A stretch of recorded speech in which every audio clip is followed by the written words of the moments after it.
जिनको कोई खास स्थान नहीं है, पोजीशन नहीं है।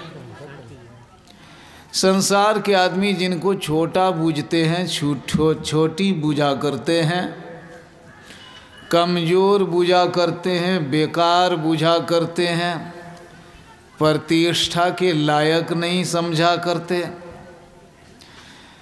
तो ऐसे जो स्त्री पुरुष हैं, क्या ये भी श्रेष्ठ हो सकते हैं? भगवान कृष्ण ने गीता में कहा है, हाँ हाँ, चंडाल हो मतलब सबसे छोटी जाति के आदमी हो, स्त्री हो या पुरुष हो, यदि भक्ति करे भक्तिवंत अति नीचऊ प्राणी, यदि भक्ति करे, भगवान का भजन करे, परमात्मा की पूजा करे, सद्गुरु की भक्ति करे, तो ये लोग यदि छोटे भी हैं, छोटे ऊंचाई से छोटे नहीं, 1.5 हाथ के 2.5 हाथ के सोवत, मतलब धन में छोटे हैं, पढ़ाई लिखाई में छोटे हैं, प्रतिष्ठा में छोटे हैं, हर तरह से छोटे भी हैं, तो भी कहा ये सब ऊंचे हैं, ऊंचे, ये छोटे नहीं हैं। गणिका, गिद्ध, अजामिल, सदना और रैदास, सदना और रैदास भली इनकी बनी आई। पलटू साहब कहते हैं ये गणिका, गिद्ध, अजामिल, ये सब संसार के प्रसिद्ध पापी कहलाए, लेकिन ये भी ऊंचे हो गए। जो नीच रहे ये सब भी ऊंचे हुए। महापापी, पाप के कारण नीच, जाति के कारण नीच, धन के कारण नीच, गुण के कारण, बल के कारण जो भी नीच हैं, ये सब भी यदि साधु महात्मा की संगति में आए, परमात्मा का भजन करने लगे, तो ये सब के सब जितने भी नीच हैं ये ऊंचे हो जाएंगे, लोअर जितने भी हैं हायर हो जाएंगे। अच्छा, मैं आप लोगों को एक बात पूछता हूँ, यदि घड़ा को समुद्र में जाकर के फाड़ दें तो घड़ा का पानी जो छोटा था, थोड़ा था, वो कितना बड़ा हो जाएगा? समुद्र के बराबर हो जाएगा कि नहीं? नाला का पानी जिसमें मात्र विष्ठा ही हो,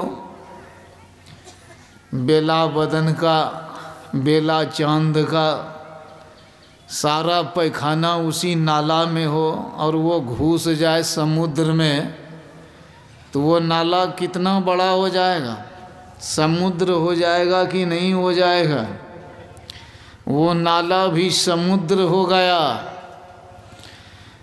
मतलब जो भी छोटी भी नदियां हैं, छोटे पोखर तालाब हैं, गंदे हैं, समुद्र से मिल जाए सबके सब समुद्र कहलाएंगे।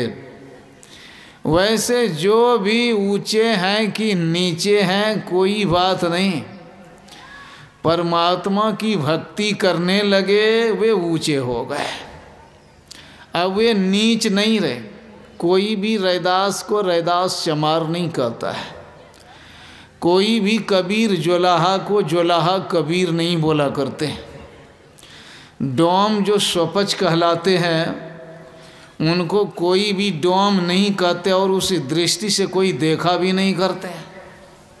और सबरी की को कोई भी भीलनी नहीं माना करते। तो ये सब के सब ऊंचे हो गए। कारण क्या हुआ? प्रथम भगति संतन कर संगा। और आप लोगों को आश्चर्य होगा, यदि किसी गोरे चेहरे वाले को कहा जाए सुंदरी, तब तो बात सटीक बैठती, ठीक ठाक लगती। यदि किसी आकर्षक चेहरे वाले को सुंदरी कहा जाए या फिर सुंदर कहा जाए तब तो ठीक ठाक लगता, लेकिन काले कलूठे चेहरे वाले को सुंदर सुंदरी कहा जाए, ये बात थोड़ी सी उल्टी लगती। एक आदमी ने कहा भगवान राम का दिमागे पागल हो गया था। एक दूसरे ने कहा उस समय जब सबरी को भगवान राम ने देखा तो चश्मा जो नहीं पहने थे तो उनकी दृष्टि जो गड़बड़ हो गई थी ना, विजन दोष, इसी के चलते उन्होंने कहा सबरी तू भामनी है, सुंदरी है, ब्यूटीफुल है, तो क्यूट है आदि। भगवान राम गड़बड़ा गए। ये सबके अपने अपने तरीके हैं, नजरिए हैं। कहा भगवान राम ही गड़बड़ हैं, पागल हो गए, ऐसा बोल दिया सबरी कहीं सुंदरी है।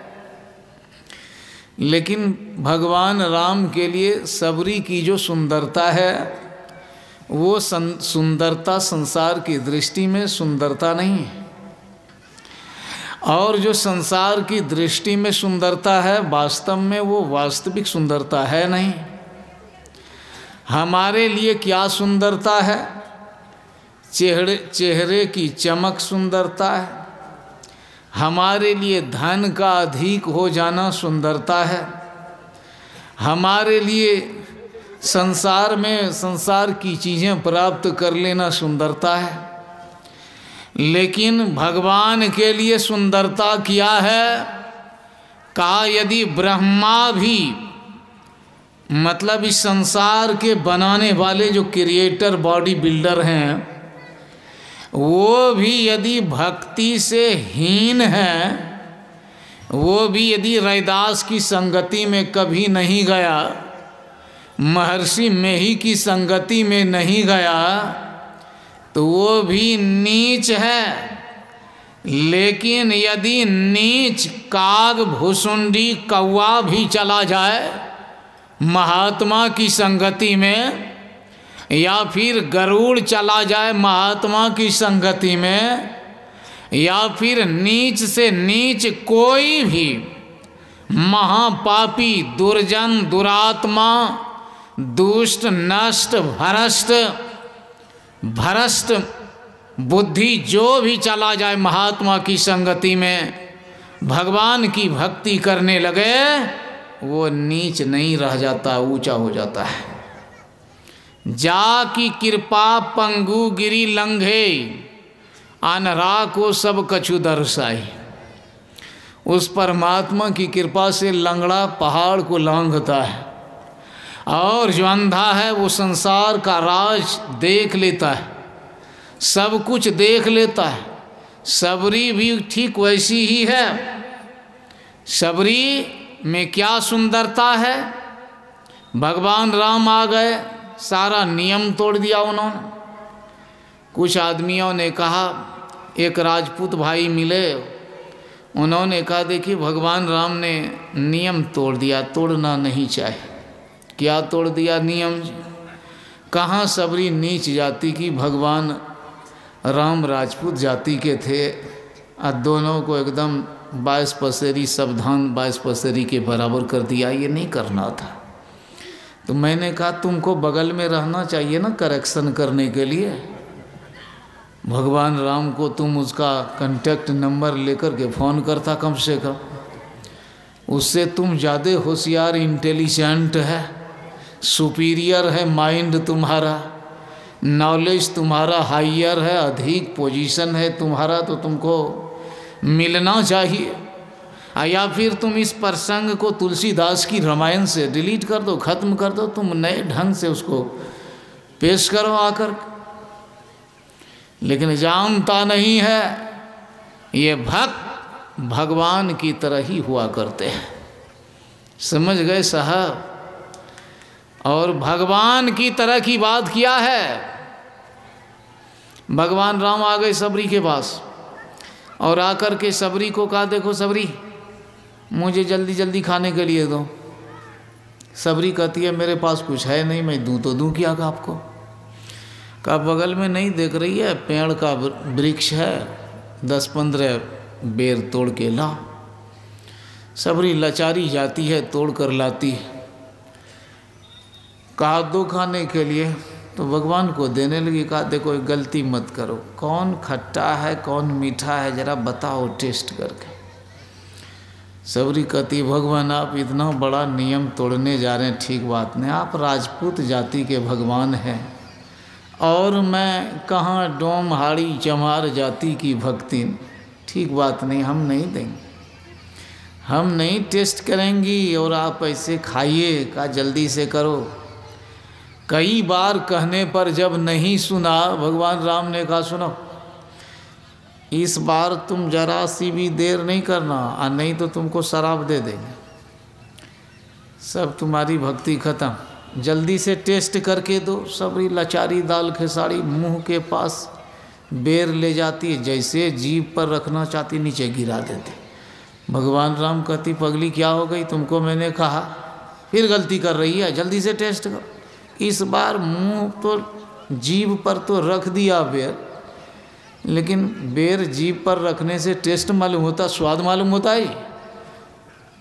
दांत नहीं धसाया। भगवान राम कहते हैं कि दांत धसाओ, देखो कैसा टेस्ट है। लाचारी फिर दांत धसाया, तब देती गई। का भगवान एक के बेर देंगे? का नहीं, खबरदार, हमको एक बेर की भूख नहीं है, कई बेर मैं खाऊंगा। सब बेर में धसाओ दांत और देते जाओ। कई बेर खाया। अब समझिए बात, भगवान राम ने ऐसा क्यों किया, कारण क्या है, समझ रहे हैं? ये जो भी अपने को ऊंचा मानते हैं, और भगवान राम ने सबरी को कितना माना, जूठा बेर खाया तो कितना माना, बोलिए अपने बराबर माना कि नहीं माना? सब बोलिए हाथ उठाकर, यहाँ इंजीनियर सब जो भी है सब, अरे इंजीनियरे नहीं सब माए बहन बोलो न जी, अपने बराबर माना कि नहीं? मैं गड़बड़ा गया सब, बेला का गेला। अरे अपने से बड़ा माना बड़ा, जूठा किसका खाया जाता है? बड़ा का। हम लोग बाबा का जूठन खा लेते हैं, समझे कि नहीं? चेले चपाटे जितने हैं जूठे खाते हैं, बड़े हैं। और छोटे का जूठा मारेंगे भी 2-4 झापड़, थाली भी फेंक देंगे। तो अपने से बड़े क्यों किया? जाति मद और गुनहू मद, राज मद उन्मद, इतने मद को रद्द करे तब पावे अनहद। देवी भागवत है, वहाँ पर प्रसंग आता है अहंकारियों का। प्रहलाद को ज्ञान दिया जा रहा है, ज्ञान देने वाले च्यवन ऋषि हैं। वे कहते हैं अहंकारा समुत्पन्न काम क्रोधादय किलह। अहंकार से ही काम क्रोध लोभ मोह सबके सब उत्पन्न होते हैं। प्रहलाद सुनो, ये अहंकार बड़े खतरनाक होते, इन्हीं से काम क्रोध लोभ मोह सबके सब उत्पन्न होते हैं। बस थोड़ा सा और ख़त्म करेंगे, सोचे थोड़ा सवेरे का भी डोज दे देते हैं, कहे आए नहीं थे तो 2-4 मिनट बढ़ा करके। तो उन्होंने कहा यही बहुत खतरनाक होता है। वर्ष कोटि सहस्रम तो तपः कृतम, का हजारों वर्ष तक तपस्या जिसने की, अहंकारांकुरस्याग्रे व्यर्थम भवति सर्वथा। लेकिन यदि अहंकार पैदा हो जाए कि हमने इतनी तपस्या की इतनी तपस्या की, का वो सब खत्म हो गया, बेकार हो गया, उसका कोई फल नहीं। कैसे फल नहीं? यथा सूर्योदय जाते तमो रूपम न तिष्ठति। जैसे कि बीच में क्या आता है प्रसाद लेकर, भाई तुम रुको, बोलने दो हमको थोड़ा सा। तो कहा हजारों वर्ष करो कोई फायदा नहीं, अहंकार हो गया। जैसे सूर्य के उगने से अंधकार खत्म हो जाता है, वैसे अहंकार अंकुरं जाते, अहंकार के पैदा होने से भक्ति का भी प्रभाव खत्म हो जाता है। समझ गए? तो जो लोग ऊंची जाति के हैं वो सब भी ध्यान दीजिएगा। ऐसा नहीं, बहुत ऊंची जाति के आदमी के यहाँ भी गए तो पूछा, बाबा आप कौन जात के हैं? हम बोले राजपूत हम नहीं हैं भाई। समझे ना? गए ये क्या कहते हैं, एक आश्रम है संत मत का, ये जम्मू में, शायद जम्मू में, वहाँ पर प्राय राजपूत हैं, ब्राह्मण हैं। वहाँ पर पूछ करके सेवा करते हैं कि आप किस जाति के हैं बाबा। हम लोग भी फेर में पड़े हैं ये पूछ करके, लेकिन यहाँ कह दिया कि जिनको ये जाति का है अहंकार कि हम इस जाति के हैं, तो खबरदार संभल जाना। और हमारे बाबा लोग भी कुछ ऐसे हैं कि भीतरे भीतर जाति की शिक्षा देते हैं। कौन जाता है जी? अच्छा बा, अरे हमरे है, ठीक है, इसी से दीक्षा लेना है कि नहीं? अभी तुम्हारा ही गुरु है ये बड़ा महात्मा, उससे दीक्षा लेना, तुम्हारी जाति जाति जाति। देखिए क्या गजब की बात। और वहाँ का जाति पाति कुल धर्म बड़ाई ये सब बात छोड़ो। तो जाति के यदि गुरु खोजते हैं आप लोग, जाति वाले से ही दीक्षा लेना चाहते हैं और जाति के आधार पर अपने को बड़े मानते हैं, तो सब चौपट हो जाएगा। अहंकारी, और दूसरा पैसा वाला अहंकारी, तीसरा ताकत वाला अहंकारी, चौथा रूप वाला अहंकारी, गुण वाला अहंकारी, पोजीशन वाला अहंकारी। ये सब के सब सावधान। ये सबरी का जो एग्जाम्पल सेट किया गया है और राम जी का वहाँ पर आना, इसीलिए कि अहंकारी सब संभल जाए, प्रेम से भक्ति करे, और जो भी भक्ति करे वही ऊंचे हो जाएंगे, वे संसार में कोई क्यों न हो।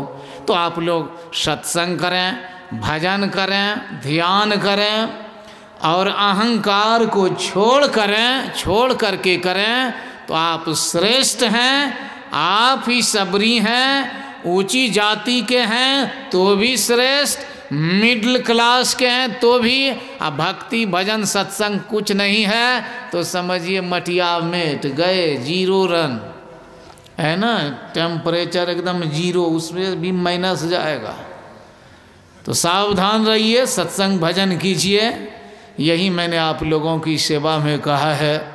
सबको मैं प्रणाम करता हूँ। एक बार सबके सब ताबड़ तोड़ आवाज में जय जयकार कीजिए। खबरदार श्री सद्गुरु।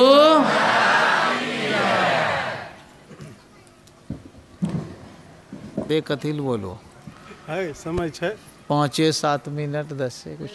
अच्छा तो चलो।